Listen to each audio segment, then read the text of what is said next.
নোয়াখালীতে মাইক্রোবাসের ধাক্কায় বিএনপি নেতা নিহত। জানাবো বিদ্যুৎ সংকট, প্রধানমন্ত্রীর চ্যালেঞ্জ গ্রহণ করে হাসনাতের 4 প্রস্তাব। নারায়ণগঞ্জে মাদক বিরোধী অভিযানে পুলিশকে গুলি, পাল্টা গুলিতে একজন গুলিবিদ্ধ, আটক 2। এবং সর্বশেষ জানাবো রক্কাটা জামায়াত শিবির স্বরূপে ফিরেছে, বলছেন প্রতিমন্ত্রী নূর। দর্শক শুনছিলেন সংবাদ শিরোনাম, এবার জানিয়ে দিব বিস্তারিত সংবাদ। তবে তার আগে অনুরোধ থাকবে ভিডিওটিতে একটি লাইক দিন এবং ভিডিও সম্পর্কে আপনাদের গুরুত্বপূর্ণ মতামত কমেন্ট করে জানিয়ে দিন। নোয়াখালীতে মাইক্রোবাসের ধাক্কায় বিএনপি নেতা নিহত। নোয়াখালীর সেনবাগে দ্রুতগতির মাইক্রোবাসের ধাক্কায় অটোরিকশায় আরোহী মোশাররফ হোসেন মজুমদার নামে এক ইউনিয়ন বিএনপি নেতা নিহত হয়েছেন। এ সময় কেশারপাড় ইউনিয়ন পরিষদের চেয়ারম্যান আব্দুল হক সুমন সহ আরও 2 জন গুরুতর আহত হয়েছেন। প্রত্যক্ষদর্শীরা জানান, শনিবার 15ই আগস্ট সন্ধ্যা 7টার দিকে কেশারপাড় ইউনিয়ন পরিষদ কার্যালয় থেকে ইউপি চেয়ারম্যান আব্দুল হক সুমন ও বিএনপি নেতা মোশাররফ হোসেন মজুমদার একটি অটোরিকশায় করে কানকিরহাটের উদ্দেশ্যে রওনা হন। পথে একটি দ্রুতগতির মাইক্রোবাস অটোরিকশাটিকে ধাক্কা দিলে সেটি চূর্ণ বিচূর্ণ হয়ে যায়। এতে অটোরিকশায় থাকা ইউপি চেয়ারম্যান, তার সহযাত্রী মোশাররফ হোসেন এবং অটোরিকশা চালক গুরুতর আহত হন। স্থানীয়রা আহতদের দ্রুত উদ্ধার করে একটি স্থানীয় বেসরকারি হাসপাতালে প্রাথমিক চিকিৎসা দেন। পরে উন্নত চিকিৎসার জন্য ঢাকায় নেওয়ার পথে রাত 8:30টার দিকে মোশাররফ হোসেন মজুমদার মারা যান। এলাকাবাসী নূর নবী বলেন, দুর্ঘটনার পর আমরা ঘটনাস্থলে গিয়ে দেখি অটোরিকশাটি একেবারে দুমড়ে মুচড়ে গেছে। ভেতরে থাকা 3 জনই গুরুতর আহত ছিলেন।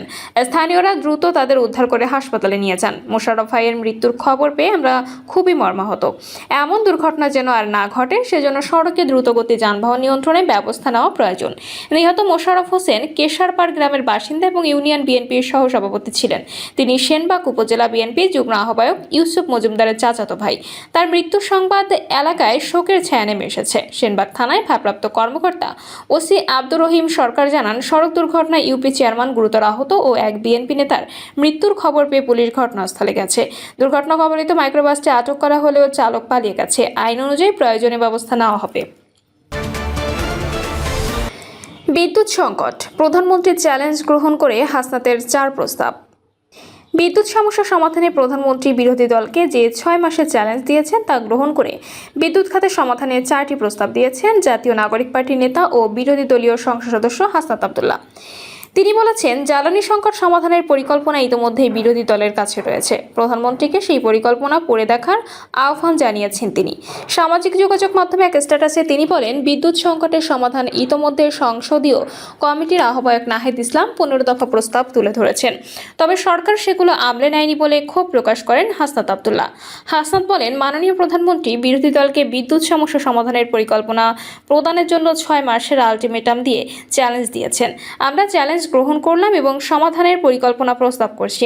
তিনি বলেন, চ্যালেঞ্জ দেওয়ার আগে প্রধানমন্ত্রী জানা দরকার ছিল যে সমাধান ইতিমধ্যে টেবিলে আছে। এনসিপির আহ্বায়ক সংসদ সদস্য বিরোধী দলীয় চিফ হুইপ জনাব নাহিদ ইসলাম স্বল্প, মধ্য ও দীর্ঘমেয়াদী নিয়ে মোট 15 দফা সুনির্দিষ্ট সমাধান প্রস্তাব দিয়েছেন। হাসনাতের দাবি, তিনি ধাপে ধাপে দেখিয়েছেন কোন সিদ্ধান্তটি কোথায় ভুল হয়েছে। তিনি বলেন, প্রধানমন্ত্রীর ঢাউস সাইজের মন্ত্রিসভা উপদেষ্টা পরিষদ থাকা সত্ত্বেও এই তথ্য তার কাছে পৌঁছায়নি। এটি লজ্জার কথা। প্রধানমন্ত্রী টিমের সক্ষমতা নিয়ে প্রশ্ন। হাসনাত বলেন, মন্ত্রী, প্রতিমন্ত্রী, উপদেষ্টা, বিশেষ সহকারী মিলিয়ে 62 জনের সভাসদ। এর একজনের নাগরিক মতামত বা বিরোধী দলের প্রস্তাবনা পড়ে দেখেননি। গণতান্ত্রিক চর্চায় এর চেয়ে খারাপ উদাহরণ কম আছে। প্রশ্নটা আর নীতির নয়, প্রশ্নটা এখন এই টিমের কার্যকারিতা ও যোগ্যতার। এনসিপি দেওয়া 30 দিনের জন্য 5টি, মধ্যমেয়াদী 6টি এবং দীর্ঘমেয়াদী 4টি সুস্পষ্ট সমাধান প্রস্তাব পড়ে দেখার জন্য প্রধানমন্ত্রীর প্রতি আহ্বান জানান তিনি। বিদ্যুৎ সংকটের সমাধান নিয়ে আলোচনা করতে বিরোধী দল থেকে বিশেষ সংসদীয় অধিবেশন ডাকার অনুরোধেও সাড়া দেওয়ার আহ্বান জানান হাসনাত। তিনি বলেন, আমরা সরকারের এমন ইগনোরেন্সকে খুবই হতাশার চোখে দেখি এবং প্রধানমন্ত্রীর বিশালাকার টিমের সক্ষমতা, যোগ্যতা ও আন্তরিকতা নিয়ে প্রশ্ন তুলি। ফুয়েল প্ল্যান নেই, কন্টিজেন্সি প্ল্যান নেই। হাসনাতের অভিযোগ, 6 মাসে প্রশাসনে যে হারে দলীয় পদায়ন হয়েছে তাতে ইনস্টিটিউশনাল মেমোরি বলে কিছু অবশিষ্ট নেই। ফলে ফুয়েল প্ল্যান, কন্টিজেন্সি প্ল্যান ও ডিজাস্টার রিকভারি প্ল্যান নেই। তিনি বলেন, ভর্তুকি কাটা হয়েছে ঠিক যেখান থেকে বিদ্যুৎ আসে, আর ক্যাপাসিটি চার্জ অক্ষত। সচিবালয়ে যারা এসেছেন তারা নতুন, অনভিজ্ঞ এবং লবি গ্রুপের পরামর্শে চলছেন। মহেশখালী FSRUতে আগুন লাগার পর রক্ষণাবেক্ষণে ত্রুটি ছিল কিনা সেই স্বাধীন তদন্ত প্রতিবেদন আজও প্রকাশিত হয়নি বলে দাবি করেন তিনি। নাশকতা নাকি অবহেলা সরকার নিজেই জানে না বলেন হাসনাত। মার্চেন্ট পাওয়ার পলিসি বাস্তবায়নের দাবি। হাসনাত বলেন, সরকার বলছে ডলার ও বকেয়ার কারণে বিদ্যুৎ জ্বালানি কেনা যাচ্ছে না। দেশের অধিকাংশ ভারী শিল্প বিদ্যুৎ ও জ্বালানি সংকটে বন্ধ হয়ে পড়েছিল উল্লেখ করে তিনি প্রশ্ন তোলেন, অন্তর্বর্তীকালীন সরকারের অনুমোদিত মার্চেন্ট পাওয়ার পলিসি 2025 এখনও বাস্তবায়ন করা হচ্ছে না কেন? তার দাবি, এই কাঠামোয় বেসরকারি উৎপাদক সরাসরি বড় শিল্পভোক্তার কাছে বিদ্যুৎ বিক্রি করতে পারে। দর দুই পক্ষ ঠিক করবে। BRC কেবল অবহিত থাকবে এবং অতিরিক্ত বিদ্যুৎ গ্রিডে যাবে। এতে রাষ্ট্রীয় কোষাগার থেকে 1 টাকাও লাগবে না বলেও উল্লেখ করেন তিনি। হাসনাত বলেন, বাকি কাজ কেবল SLA ফরম্যাট ও হুইলিং চার্জ চূড়ান্ত করা, যা কয়েক সপ্তাহের প্রশাসনিক কাজ, রকেট সায়েন্স নয়। তিনি বলেন, মাননীয় প্রধানমন্ত্রী, আপনি বলার আগে আমরা সমাধান দিয়েছি, আপনারা সেটা পড়ার দরকার মনে করেননি কিংবা আপনার কাছে পৌঁছানো হয়নি। তথাপি 6 মাসের হিসাবটা আমরা মেনে নিলাম, কিন্তু ঘড়িটা বিরোধী দলের নয়, আপনার সরকারের। প্রধানমন্ত্রীর উচিত ছিল জবাবদিহি করা। হাসনাত বলেন, প্রমাণিতভাবে ব্যর্থ মন্ত্রী ও অযোগ্য লোক দিয়ে কৌশলগত খাতে পরীক্ষা নিরীক্ষাকে আই হ্যাভ এ প্ল্যান বলে না, এটা হচ্ছে আই হ্যাভ নো প্ল্যান এর টেস্টিং। তিনি বলেন, একটি প্র্যাকটিসিং ডেমোক্রেটিক প্রধানমন্ত্রী বিরোধী দলকে আলটিমেটাম কিংবা চ্যালেঞ্জ দেন না, বরং সরকারই তার কাজের জবাবদিহি করে। এক্ষেত্রে প্রধানমন্ত্রীর জবাবদিহি করা উচিত ছিল উল্লেখ করে হাসনাত বলেন, সরকার 6 মাস ক্ষমতায় আর দেশ এখন ইতিহাসের সর্বোচ্চ লোডশেডিংয়ে কেন পড়ল? এই রাষ্ট্র কেন অন্ধকারে নিমজ্জিত হলো? সবশেষে হাসনাত বলেন, সমাধান আমাদের হাতে আছে, কিন্তু ক্ষমতা আপনার হাতে। 6 মাস পর জনগণ জানতে চাইবে দুটির মধ্যে কোনটির অভাবে দেশ অন্ধকারে ছিল।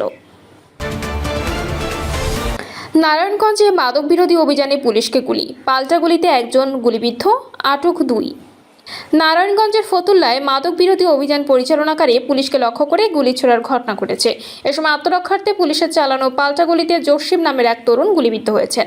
বেলা 3:15টার দিকে ফতুল্লার ইস্তাই রেল স্টেশনের পাশে আরবান স্কুলের সামনে ঘটনা ঘটে। এ ঘটনায় গুলিবিদ্ধ জসিম সহ 2 জনকে আটক করেছে পুলিশ। তাদের কাছ থেকে ম্যাগাজিন সহ একটি বিদেশি পিস্তল জব্দ করা হয়েছে।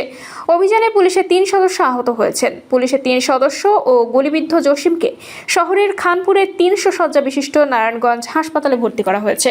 আটক ব্যক্তিরা হলেন ইস্তাইর এলাকার রেজ্জাক বাহিনীর প্রধান রেজ্জাকের ছেলে জসিম এবং একই এলাকায় আব্দুল সালামের ছেলে মোহন।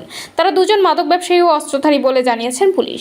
পুলিশ সূত্রে জানা যায়, মাদক কারবারি আব্দুর রাজ্জাকের নেতৃত্বে 50 থেকে 60 জনের একটি দল প্রতিপক্ষের কাছ থেকে ইস্তাইর এলাকায় দখল নিতে অস্ত্রশস্ত্র নিয়ে মহড়া দিচ্ছে। এমন খবর পেয়ে পুলিশ সেখানে অভিযান চালায়। ঘটনাস্থলে পুলিশকে দেখে মাদক কারবারির পিস্তল দিয়ে গুলিবর্ষণ এবং ইট পাটকেল ছুটতে থাকে। পরিস্থিতি সামাল দিতে আত্মরক্ষার্থে পুলিশও পাল্টা গুলিবর্ষণ করে। পুলিশের SI রফিক এবং নন্দনচন্দ্র মাদক কারবারিদের লক্ষ্য করে 8 রাউন্ড পিস্তলের গুলিবর্ষণ করে।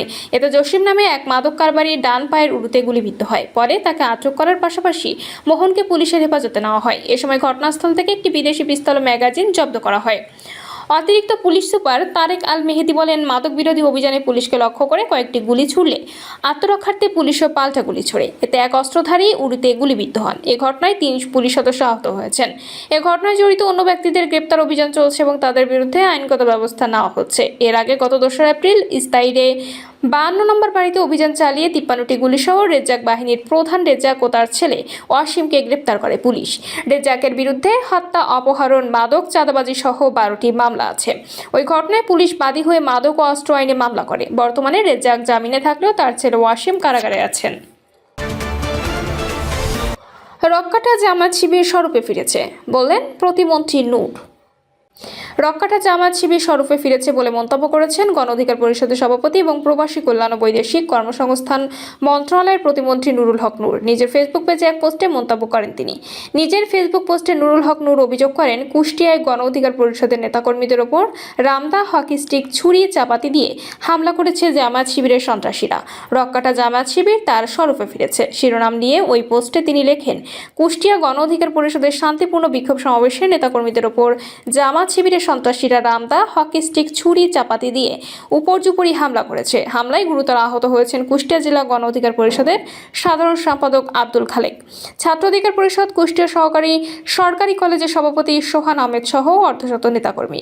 প্রতিমন্ত্রী নুরুল হক নূর আরও লেখেন, জামাত শিবিরের এই সন্ত্রাসী হামলার তীব্র নিন্দা ও প্রতিবাদ জানাই। একই সঙ্গে জামাত শিবিরকে স্মরণ করিয়ে দিতে চাই, গত 1.5 দশক যেভাবে গুপ্ত ছিলেন, বাড়াবাড়ি করলে আজীবন গুপ্ত থাকার ব্যবস্থা করা হবে। প্রিয় দর্শক, এই ছিল এখনকার সর্বশেষ সংবাদ। আপডেট সব সংবাদ পেতে চ্যানেলটি সাবস্ক্রাইব করে বেল আইকনটি ক্লিক করে রাখুন।